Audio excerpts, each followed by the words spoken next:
Okay, so it's almost AP season. I gotta do review, you know, get all that thinking, get that thinking going.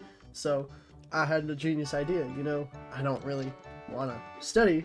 So what if I played Toontown while trying to remember everything about all my AP Lit books that I've read this entire year just to get a start, get into that AP Lit, like AP season and all that. I'm so cooked for this test, but I got it. So, starting off, beginning of the year, forever ago, we started off with Frankenstein. I got Frankenstein on lock. I loved Frankenstein so much. I love the monster. The monster is one of my favorite characters because of his autodidactic skills and just how he was treated, like, throughout the entire book. But at the end, he can still reciprocate emotions he was never given. He still feels sorrow for what he had done to Victor. But right, okay, so Victor, worst character in the whole wide world. His lack of agency, his inability to do stuff, he is responsible for everything. I'm running around. I need to actually get stuff done. So right, he's running around. He's being like blah blah blah as a kid. He finds interest in science, but then his dad's like, "Don't do that. It's just a specific thing." His dad's like, "Oh, this book is bad." So then, like any kid, he gets interested in it and continues to be interested in it. Once he's Lawbots, where are Lawbots? I'm gonna walk around.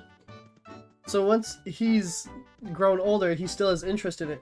And, you know, he creates this thing, the monster. But if you've never read Frankenstein, like, your view was probably the same. Number one, Frankenstein is not the monster. Frankenstein is Victor Frankenstein, who creates the guy. So the monster is created by Victor Frankenstein in just a fit of passion, unchecked scientific ambition, like leading to bad stuff. That's a huge thematic idea. So you have Victor creating this monster, right? What does he do? He creates this monster. What does he do? He immediately shames it for being ugly and vile, even though it's like Victor's own child. So this guy creates this child and then starts shaming it, calling it vile and unsightly and all those mean words. And the monster, mind you, does not know anything, has the same intellect as an infant at this point. So he's just like, he's shunned away. Victor runs out of his lab, and then he's like, "Oh, I'm so sick." For some reason, Victor is affected by the monster's creation more than the monster is affected by his own birth. But yeah, Victor's sick. His friends are comforting him like, "Oh, why are you such a dreadful invalid? How could this have happened?" And then I don't know if he goes into nature, but either way throughout the novel, Victor goes multiple times. Like, a huge thing that Victor does is just go into nature and be like, "This is so restorative. I love this nature. It's so amazing." Like, okay, you still have the monster out and about. So I don't know when the monster and Victor start to collide again, but Victor is just like professing his love for this one girl, kind of being like, I care for you, blah blah. Maybe his sister? I don't really remember their names. I'm skipping a big chunk in the story, sure, but at one point the monster and Victor meet up again, very far into the future, and the monster had killed either Henry or William. He killed the younger one. He killed the young Jit, right? So the young Jit was murdered by the monster and ended up being framed by the monster. So, and Victor knew this. Victor was well aware of this because before, Victor had seen the monster just at his, whatever it is, at the location of the murder. Victor witnessed when he first saw the murder of William or Henry, I don't remember which one. He saw the monster in the forest. So Victor was fully aware that the monster had killed the victim. So knowing this, Victor, as he should, promises the girl that's on trial for the murder of Henry or William, don't remember which one, let's just say it's Henry. No, I think it's William. Let's go with William from now on. But basically he's a young family member, some related somehow. So William was killed. Victor knows that the monster did it, and then there's a trial. There's a trial where Victor assures the prosecuted individual who is being falsely prosecuted that Victor will be able to prove that she's innocent.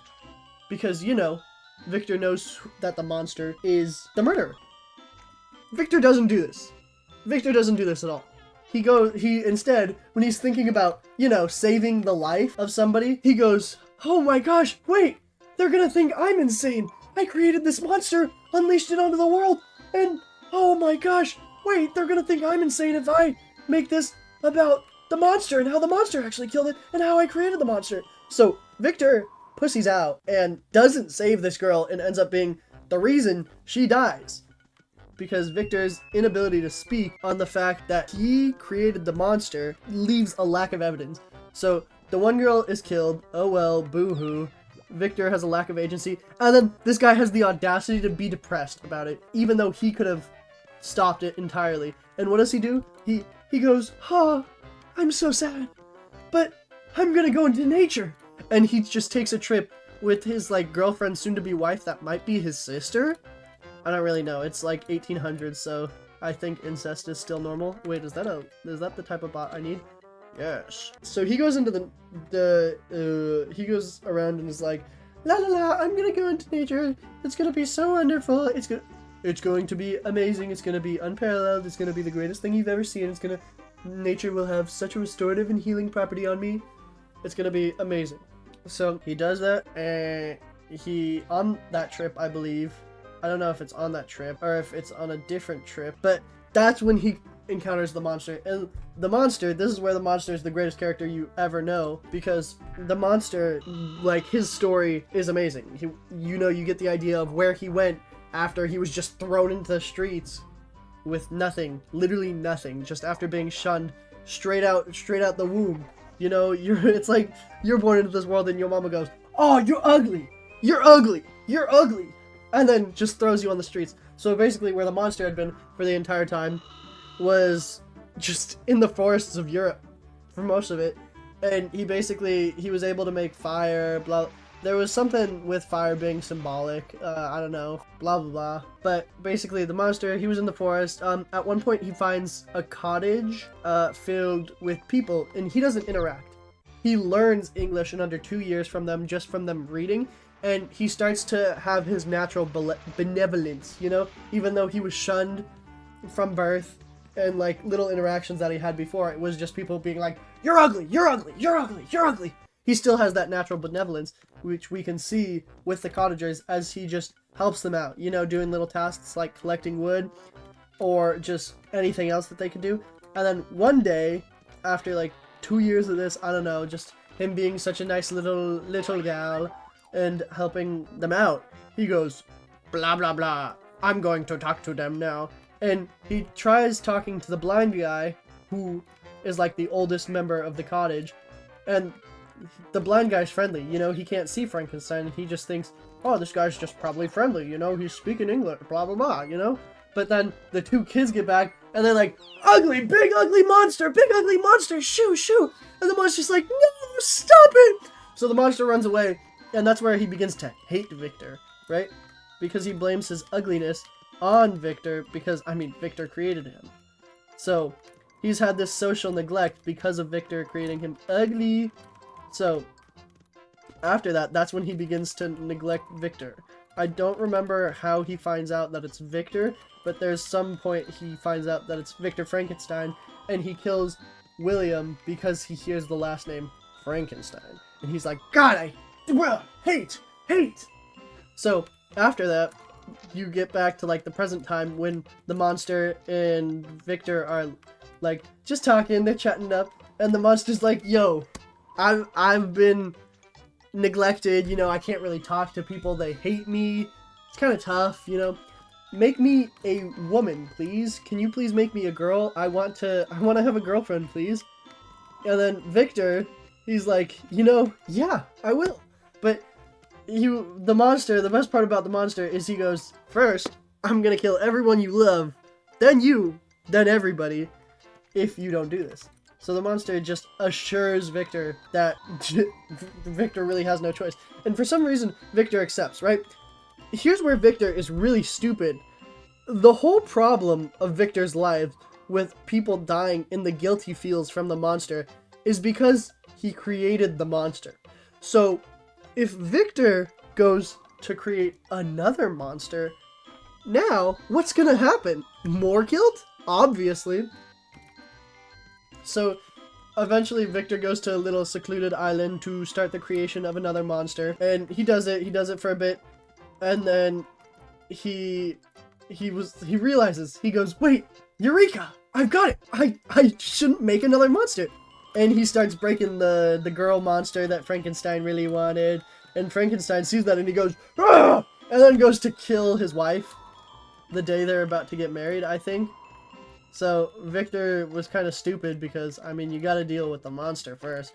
This could be entirely out of order. But moral of the story is, Victor realizes creating another monster is very bad, not good. Very, very bad, very not good. And then also, the monster keeps his promise to kill everyone that Victor loves. And starts with his wife. And Victor's like, oh, this is so sad. And then I think after the wife murder happens, that's when it starts to get to the end of the book with Victor chasing the monster all the way through the Arctic, like, ah! And they have a little fun Scooby-Doo chase until they get to the boat of the person who is telling the story. And for some reason, the person who's telling the story writes Victor out to be like some form of hero, even though this wouldn't have happened if Victor just was a responsible individual instead of, you know, Victor. So basically, it just ends on the boat of the person who found Victor. And Victor, obviously, he can't live in nature and the tundra, just like the Arctic Circle, the way the monster can, and the way the monster did in, like, the forest, with no knowledge. So, of course, Victor starts to die. And then, when Victor dies, the monster comes aboard because, you know, the monster is just better than Victor in every way and can track anybody he wants.